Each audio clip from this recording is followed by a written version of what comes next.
We then have Dr. Colin Mendelsohn of Australia, who has worked as a clinician and academic in smoking cessation and harm reduction for 40 years. He was also a conjoint associate professor in the School of Public Health in the University of New South Wales in Sydney, and he was a member of the expert advisory group that developed the Royal Australian College of General Practitioners National Smoking Cessation Guidelines. And he also authored a book, Stop Smoking, Start Vaping.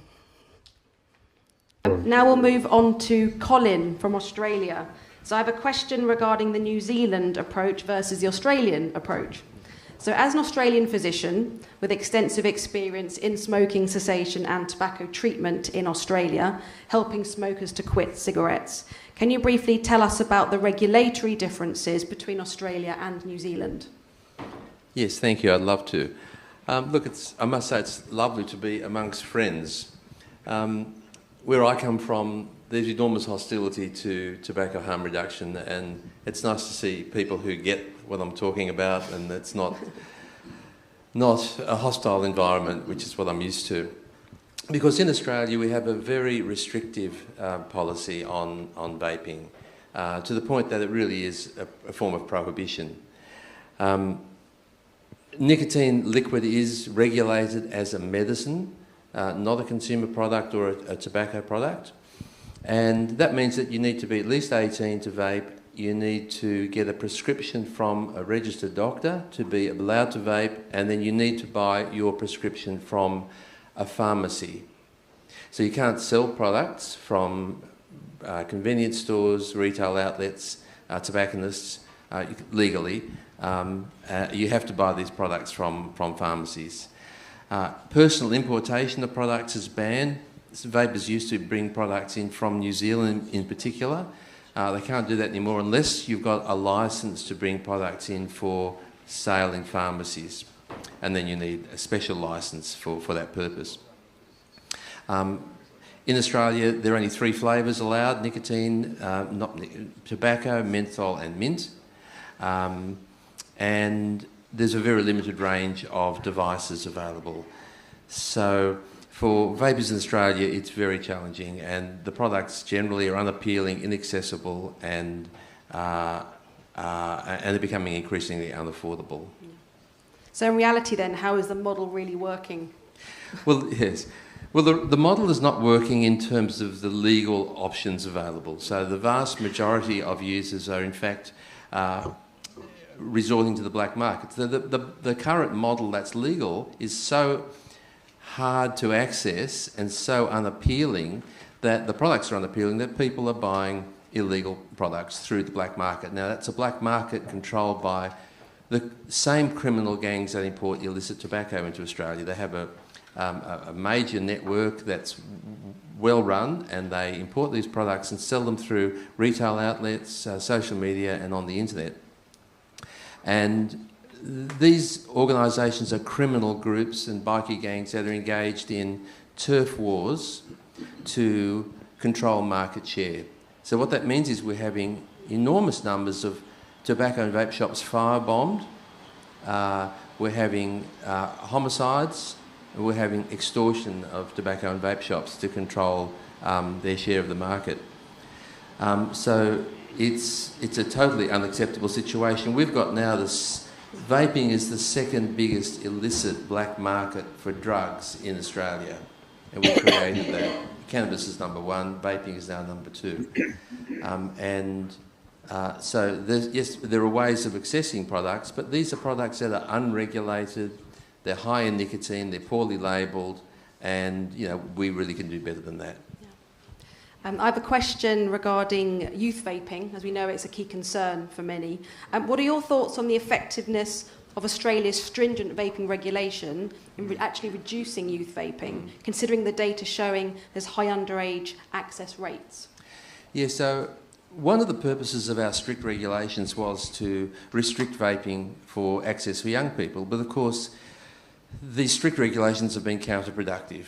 So what's happening is that because we make vaping so difficult to access, we've created a thriving black market that of course doesn't respect age regulations, and the black market sells freely to young people. So young people can access these products more easily than they otherwise would. So Australia has one of the highest youth vaping rates in the world, certainly in Western countries, as a result. 1 in 6 12 to 17-year-olds have vaped in the last month. The regular vaping rate is much less than that, but the problem with that is not so much that it's harming the youth, but that it's driving an anti-vaping message. So policies driven by moral panic about youth vaping. The little darlings are all vaping, we're told, and mothers and school teachers are becoming very distressed about a variety of imagined problems that are being attributed to vaping, and that's undermining the message about vaping being an effective smoking cessation tool, and I think that's the biggest problem it's causing. And that leads me perfectly on to my last question regarding government communication. So how has the Department of Health in Australia communicated the risks and the benefits of vaping compared to New Zealand's approach? Yeah, well, the answer is that they've been very good at communicating the risks.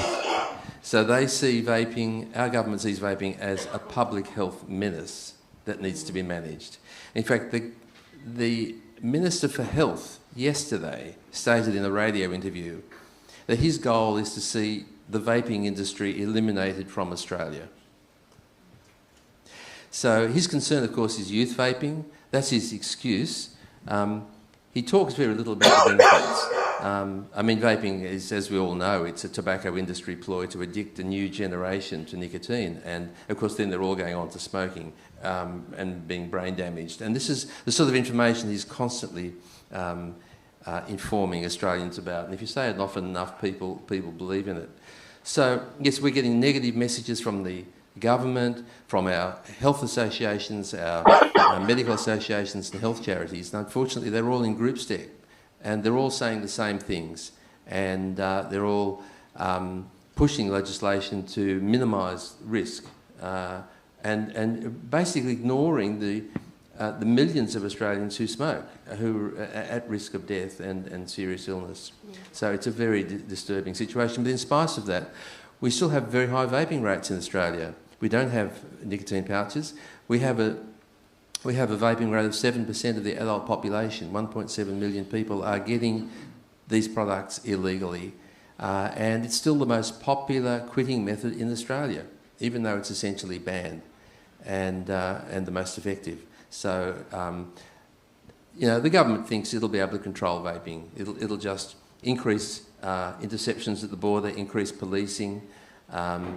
It'll pass legislation, but we all know that that's not going to make any difference to long-term use when the product is in such high demand.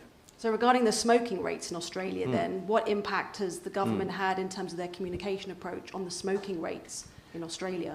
Yes, what's interesting is we just this week introduced a new campaign to educate people about vaping, about how terrible it is. And we've got this mass media campaign that's just started with television ads and other interventions. What's interesting is that over the last 12 years, we haven't had a mass media campaign for smoking. So we've forgotten about smoking, but now suddenly we're spending a lot of money educating people about the terrible dangers of vaping. I mean, it's all out of perspective. Australia's smoking rates are slowly falling. They could fall a lot faster. Certainly they could have fallen as fast as New Zealand. New Zealand's overtaken Australia. Australia's rates are falling, and a lot of that is due to the illegal vaping. But they could be a lot faster if vaping was encouraged and supported. Thank you very much, Colin. Fantastic. Hi. Sorry, my name is Maria. I'm on the panel at the end, but I have a question to ask because we in Canada have had the highest drop in smoking rates when vaping became legal in our country, and then we're now becoming Australia. So we're in the middle of both of you, but my question is, how do we switch over the negative stigmatization? We have governments, unlike New Zealand, where they're saying all these awful things. People in power are saying that vaping is worse than smoking. Can we flip that? Because in New Zealand, part of that positive reinforcement, but how does a government turn around and then say, oh, we made a mistake? Because they have a lot to lose, and this is public health. And this is what worries me, is that are we too far gone for the people that haven't switched? Who wants to take that one? I have to say, we've been working on this nicotine misinformation for years. I remember writing a paper with a panel about 15 years ago, outlining all the issues about how harmless nicotine is.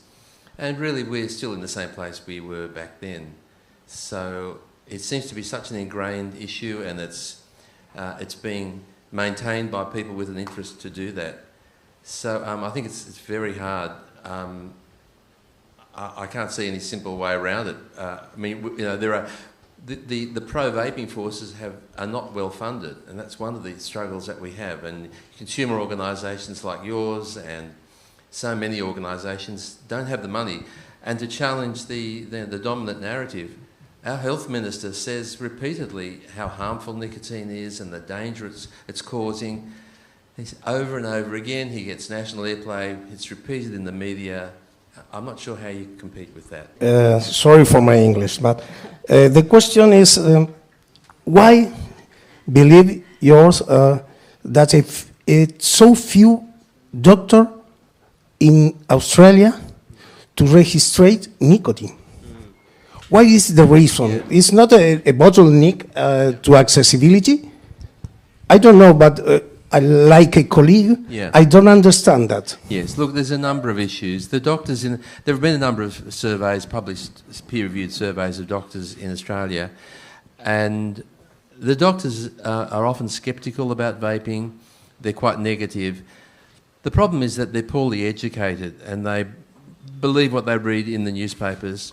They get very little, if any, training, and they're getting constant negative messaging from the Australian Medical Association, the Health Minister, the health charities, and they're just absorbing that narrative. And if you step outside that, of course, you risk being isolated and different. So they're kind of sticking with the groupthink and just absorbing the national narrative. And they're not doing the research, they're not reading the research papers, and they're not really keeping up to date.